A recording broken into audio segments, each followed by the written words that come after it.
Devil May Cry 5 is the latest game from a Japanese developer and publisher Capcom. It's an iconic series that left an impact back in the PlayStation 2 era. So is this game worth your time? Stick with this review to find out.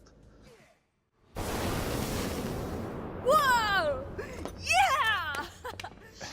Devil May Cry 5 is a hack-and-slash action-adventure game with a heavy focus on skilled combat.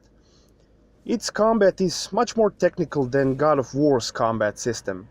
Anyone who's ever played a DMC game should be familiar with the game's combat system. You can pull off stylish moves with just one button. It sounds easy, but it's hard to master. This game has 3 characters you play, and you play with each one. The first character you'll play with is Nero. Nero's fighting style is very interesting. He uses a sword, and this time around he has lost a limb, his arm to be precise. And instead of his arm, you'll get to use Devil Breakers. These are special weapons made by Nico, and you can equip a broad range of them. These do a very good damage to enemies but are easily breakable. Kind of a risk-reward type of system. You can also press R1 and circle to use your chain. This brings enemies closer to you in a second, and you can imagine what follows next. Then there's V. V has the most interesting fighting style of all 3 characters. He doesn't fight enemies per se. He commands 3 demonic beasts, and you'll have to lead them. The first one is Griffin, a bird that is great for ranged attacks and for close combat.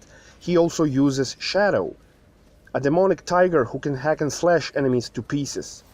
When you rack up enough damage and fill a specific meter, you can summon Nightmare. He's a big colossus brute that deals heavy damage to enemies. Your demon pets can't kill an enemy, so when an enemy is about to die, you have to finish him off with your cane.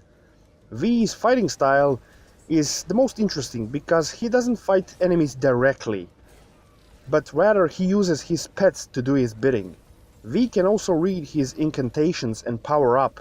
It's so cool when there's a lot of enemies fighting your demonic pets, and then there's you reading your book in the midst of a battle. It's brilliant. And there's the final character, the series' iconic Dante. Devil May Cry. Dante! Dante! Do you have any idea how many times I've tried to call? Like a zillion! Oh my god, tonight's my birthday party! Yeah, I'm turning 18! Not a little kid! Dante has a fighting style like in the previous DMC games. I found Dante to be the most fun character to play with. All of the characters have many weapons to choose from, different powers, different movesets, and an entirely different fighting style. It's easy to learn all 3 of them, but it's difficult to master all 3 of them. There's also many different power-ups, a full-fledged upgrade system for all 3 characters, and many moves and equipment to choose from. It can be overwhelming sometimes. The thing that DMC5 has is style. This game oozes with style. I was fascinated throughout the whole game. The game just drips with style.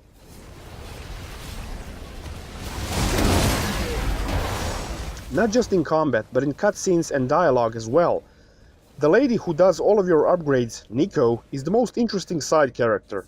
You can upgrade everything from the back of her van, but when you call for her, it's always dramatic. She almost always crashes her van by trying to reach you. It's not cheesy, it's fucking stylish and cool. There's a reason why I didn't mention the story up until now. It's not that the game has a bad story, but it's not important. When the combat is this good, the story doesn't really matter. The basic premise is this. Nero has his own demon eradicating agency called Devil May Cry. A demon called Urizel plants Qliphoth roots, a plant that kills people for their blood. V goes to Devil May Cry agency and hires Dante and Nero to eradicate this threat and kill Urizen. That's the most basic premise. It gets a bit more convoluted while you play the game, but for the purpose of this review I won't say more in order to not spoil the game for you. I'll just say that it's interesting when you find out who V really is. You remember when people were calling Capcom Crapcom? Capcom went from the most beloved company by gamers to almost the most hated one. But lately, They really have been pumping out some extremely high quality games. Resident Evil 7, Resident Evil 2 Remake, and now DMC5. One hit after another. Devil May Cry 5 is honestly one of the best games I've ever played. There's not a lot of hack and slash games of this type and caliber on the market anymore. Bayonetta, Castlevania, Lords of Shadow, God of War, all of which are games that I adore, have taken inspiration and copied some elements from the Devil May Cry series.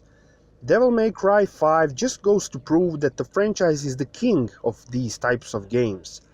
It's linear to the bone, and that's a good thing. I'm tired of these open world collectathon games, and I feel like DMC5 is the perfect example that being linear is awesome. Devil May Cry uses the RE engine previously seen in Resident Evil 7 and Resident Evil 2 Remake. It's a fantastic engine with everything looking sharp, fluid and crisp. I've played this game on a PC, an i5 4-core Haswell non-overclocked chip and a Radeon card, RX 580. My system also has 8 gigs of DDR3 RAM. I ran the game on Ultra, 60 FPS with no slowdowns or stutter. Devil May Cry 5 has one of the most tightest combat systems ever made, and the game just oozes style. It's an old school game for modern times.